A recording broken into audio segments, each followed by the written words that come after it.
They locked me out in a Category 4 hurricane, leaving me to face the storm alone. But they made a fatal mistake. They forgot about my billionaire grandmother. When she arrived and saw me shivering in the rain, she only said one word: demolish. Watch how their world crumbled tonight. Before I go on, please take a moment to like and subscribe. But only if you genuinely connect with this story.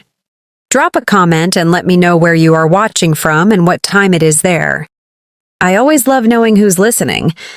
My name is Tyrona Heath, 32 years old, and I am currently standing in the center of a nightmare that has become my reality.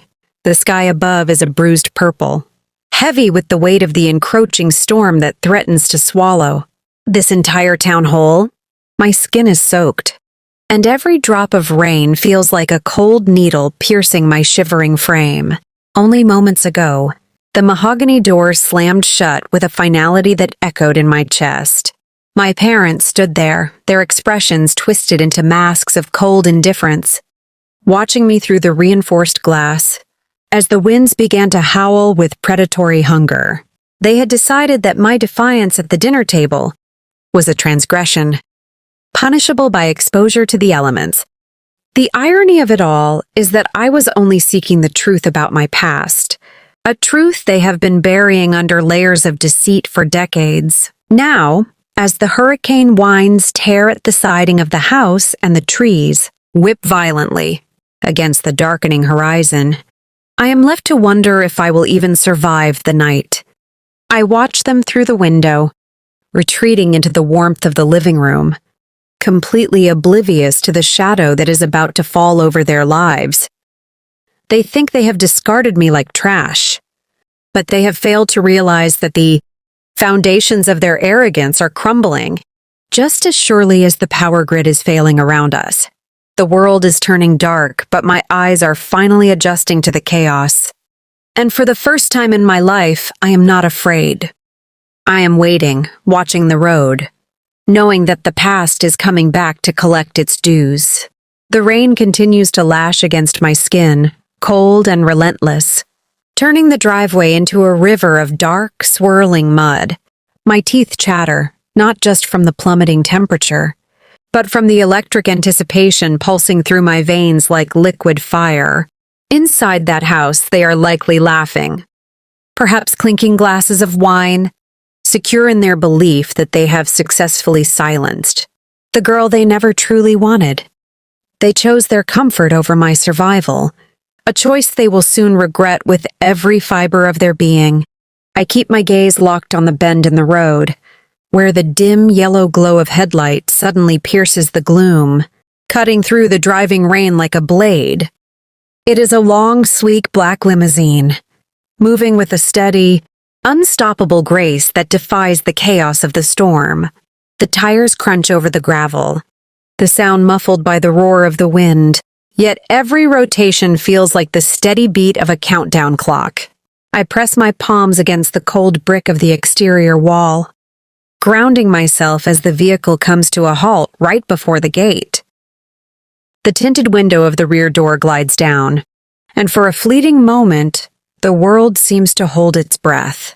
I see the silhouette of a woman who possesses a presence so formidable that even the thunder seems to recoil in her wake.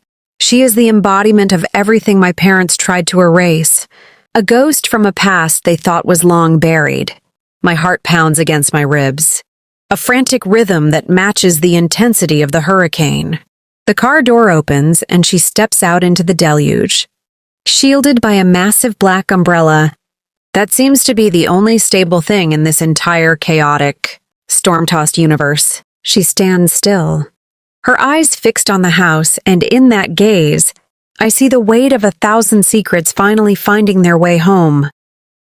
My grandmother moves toward the front porch with a steady, measured gait, her heels clicking against the wet stones like the rhythmic ticking of a ticking time bomb.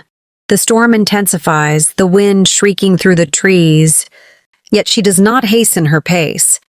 She ignores the biting rain as if it were nothing more than a minor inconvenience, her focus entirely captured by the sight of me huddled against the wall.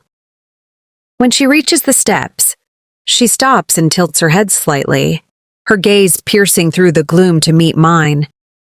I can see the flicker of recognition in her eyes, a mixture of ancient sorrow and cold, hard iron. She looks at my bruised face, my soaked hair, and the way I am clutching my arms against the chill, and her expression hardens into something terrifyingly absolute. She turns her head then, casting her eyes toward the house, toward the windows where my parents watch with growing, visible confusion. They see the limo, they see the woman, and I can practically feel their panic rising like a dark tide behind the glass. They have no idea who she is, or perhaps they have chosen to forget the woman, who was the true architect of this family's fortune. My grandmother does not shout. She does not raise her hands in anger. She simply stands there, a pillar of dark fabric against the storm, and lets the sheer weight of her presence dominate the scene. She looks at the house, her posture rigid, and her gaze lingers on the front door, the very door that was locked against me. The air around us grows thick, charged with a static electricity that makes the hairs on my arms stand up. She doesn't need words to express the magnitude of the shift that is currently taking place. She looks at me once more, a brief, silent acknowledgement of my pain, and then she turns her full, lethal attention back toward the residence. Her voice is low, gravelly, and carries the weight of a storm, far more destructive than the one currently tearing through the sky. She speaks only a single word, yet it rings out across the yard with the crushing force of a mountain collapsing. Demolish. The command is not a request. It is a death sentence for the legacy my parents spent years trying to build on a foundation of lies and theft. Inside the house, I can see my father stumbling backward, his face drained of all color, his mouth hanging open in a silent, desperate scream of disbelief. My mother clutches her throat, her eyes widening as she realizes that the woman standing in the rain is not some stranger, but the matriarch she betrayed so many years ago. The power dynamic shifts instantly, the air vibrating with the sudden, violent realization that their reign is over. My grandmother does not flinch as the wind pulls at her coat. She stands like a monument to cold justice, watching the terror unfold in the living room. She knows exactly what they have done to me, and she knows exactly how much it cost them to secure their hollow, fragile lifestyle. The irony is almost poetic. The house they locked me out of is now the very thing that will lead to their ultimate undoing. They wanted to isolate me, to leave me to the mercy of the elements. But they only succeeded in providing my grandmother with the perfect stage for this final, devastating performance. I feel a strange sense of detachment, watching them crumble from the outside looking in, while the woman who loves me more than they ever could stands guard over my broken spirit. This is not just a family feud. It is an excavation of the truth that was buried deep within the dark, rotting heart of our family history. Everything they stole is about to be reclaimed, and I am the one who gets to watch the house of cards fall down in the wind. The sheer audacity of my grandmother's command seems to freeze the very air, silencing the howling wind for a brief, haunting heartbeat. Inside the house, the light flickers as the storm finally begins to tear at the electrical lines, casting the living room into a dim, ghostly glow. I watch as my father frantically rushes to the door, his hands trembling as he fumbles with the deadbolt, suddenly desperate to negotiate with the woman he spent years pretending did not exist. He throws the door wide, the wind catching it and slamming it against the interior wall with a violent crash that mirrors his internal collapse. He stands there in the threshold, shivering, his bravado replaced by a pathetic, cowering fragility that is almost nauseating to witness. He looks at my grandmother, his lips moving, though no sound can escape over the roaring tempest. She does not even blink, her expression remaining as unyielding as the granite cliffs that border our town.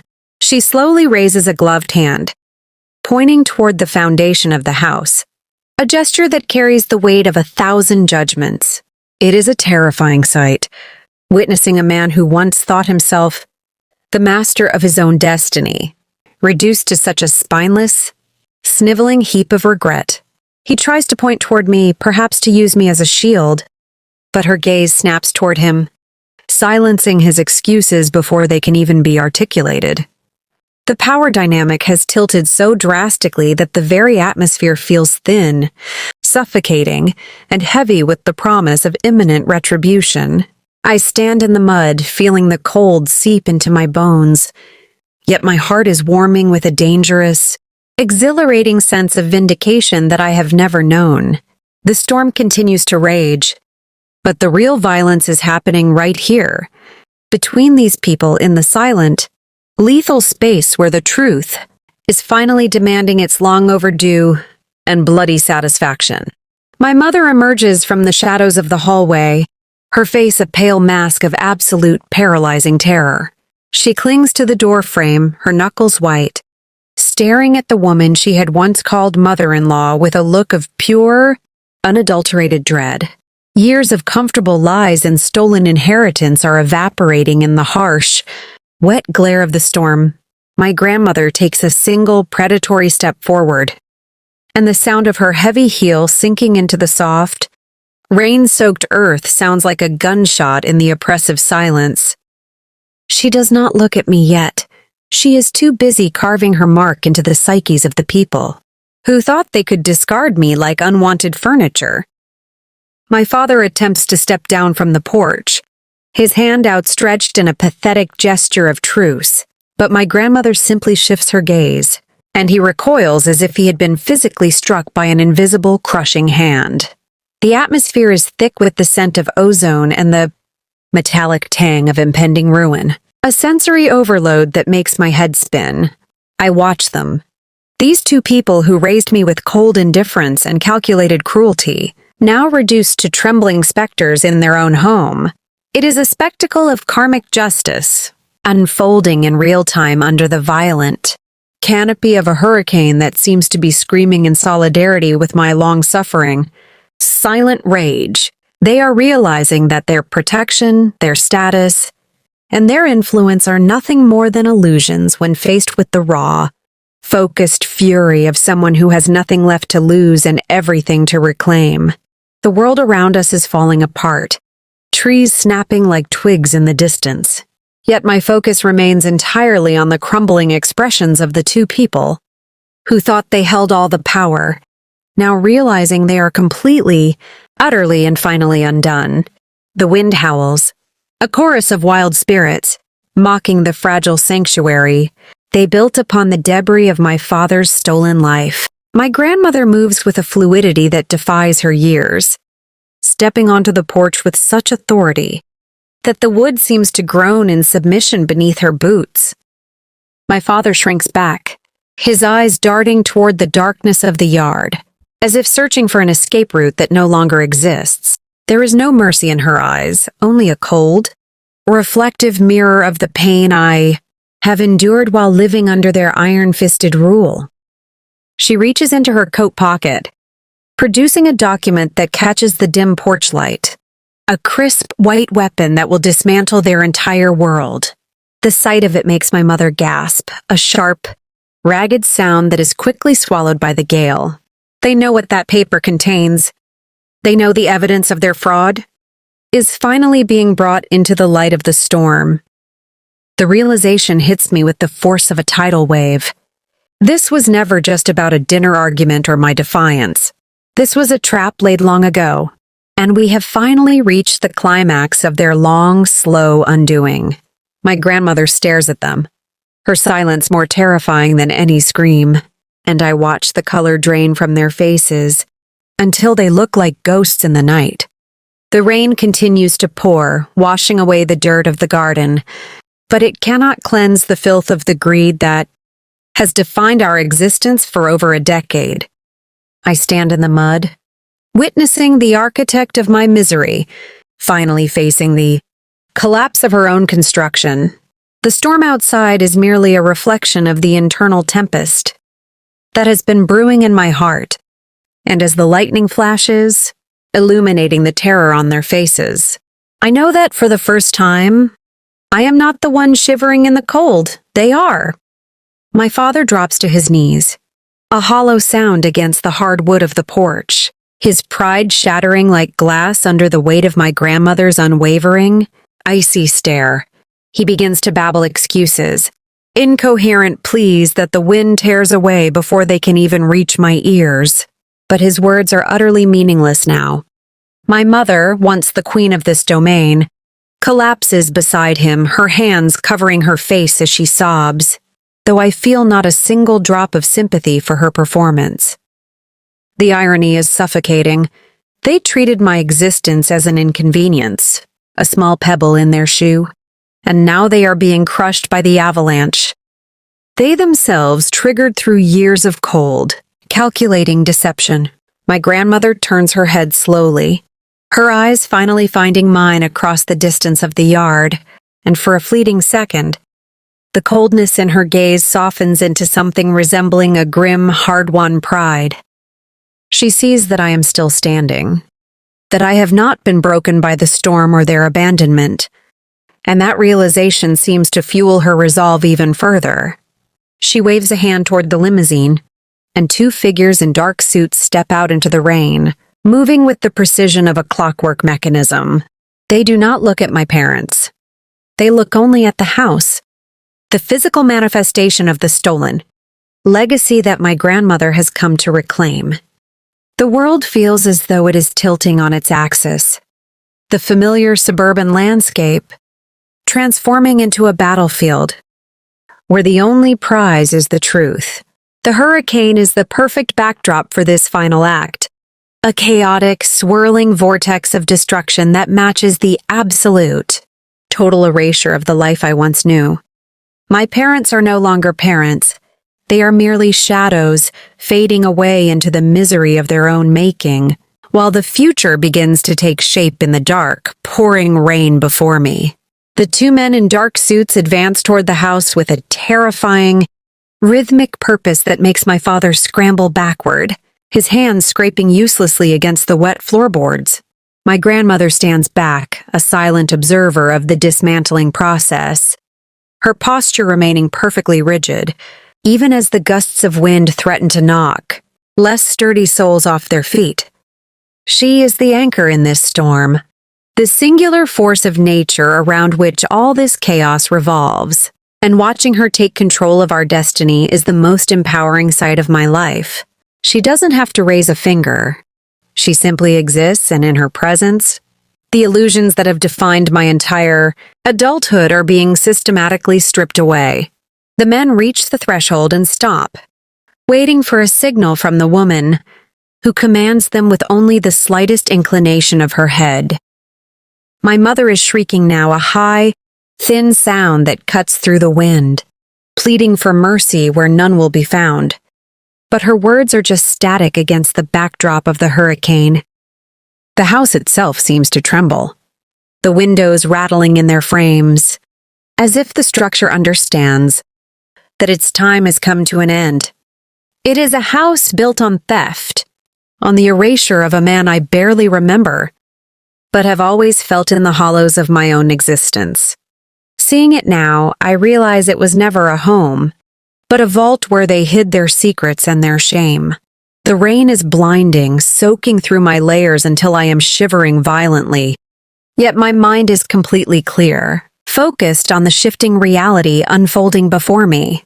The storm is doing its part, but the real force is the justice that has finally arrived at our doorstep, proving that no wall is strong enough to keep the truth from coming back to reclaim its place in the world. One of the men produces a heavy-duty crowbar, its metal surface gleaming coldly in the flashes of lightning that rip across the sky. He moves toward the front door, the very door that was locked against me only hours ago, and places the tool against the frame with practiced ease.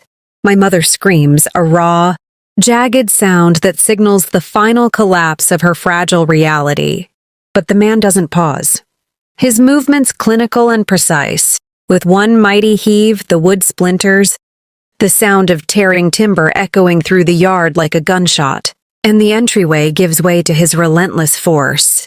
It is the beginning of the end, for the house that stood as a fortress against my truth for far too long, and watching it crumble feels like a cleansing fire burning away the rot of my past. My father is paralyzed, his face a canvas of pure, unadulterated shock, watching as the physical shell of his stolen life is systematically pried apart by strangers. My grandmother hasn't moved an inch. She remains a stationary monument to the consequences of greed, her gaze fixed on the destruction with a terrifying, calm satisfaction.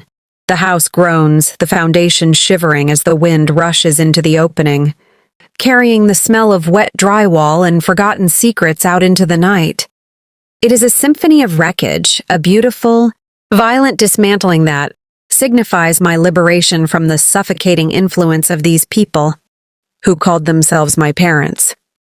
I stand in the mud, feeling the cold rain cleanse the last vestiges of my fear. And for the first time, I recognize that the storm is not an enemy to be feared, but a powerful, natural ally in the reclamation of my own existence. Everything I was denied is being returned to me in the form of this wreckage, and I can finally breathe the air of true independence while the world around us breaks into thousands of pieces, just as it always should have. The interior of the house is exposed to the fury of the hurricane, the wind rushing inside to scatter the remnants of the life they stole from me.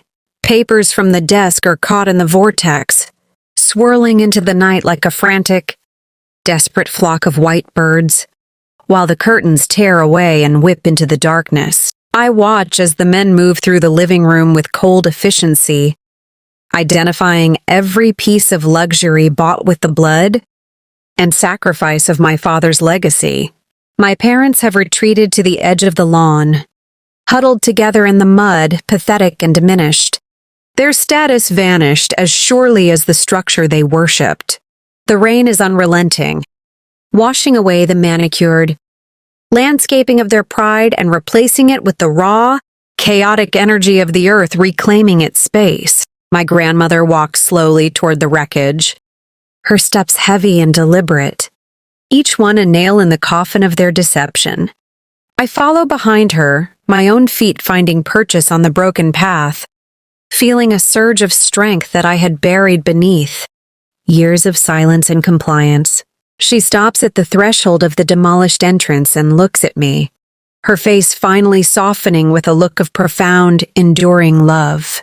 She reaches out and takes my hand, her grip surprisingly firm, pulling me toward the threshold of a new life that we will build together from these ruins.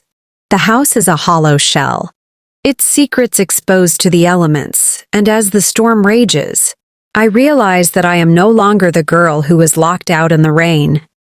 I am the survivor who watched her own nightmare be destroyed. And for the first time, I am absolutely free to define my own future, leaving all the cold, bitter shadows of the past behind us. The final wall gives way, collapsing inward with a thunderous roar that shakes the very ground beneath our feet, marking the absolute destruction of their sanctuary. The structure is now nothing more than jagged beams and splintered dreams, a monument to the greed that fueled their cruelty for over a decade. I stand amidst the debris, the wind pulling at my hair, feeling a profound sense of closure that finally settles deep within my soul. My parents remain in the distance, broken husks of people who built their existence on stolen light, now left with nothing but the biting cold and the silence of their own failures. My grandmother pulls me closer, her arm wrapped firmly around my shoulders, shielding me from the remnants of the wreckage as we turn our backs on the ruin. The storm begins to subside, the howling winds fading into a low, mournful hum that signals the end of this long, dark night. We walk toward the limousine, leaving the house of lies behind us, ready to reclaim the strength that was rightfully mine from the very start. Every tragedy has a price, and tonight, the debt of their corruption has been paid in full. leaving me standing taller than I ever have before. This isn't just the end of a nightmare.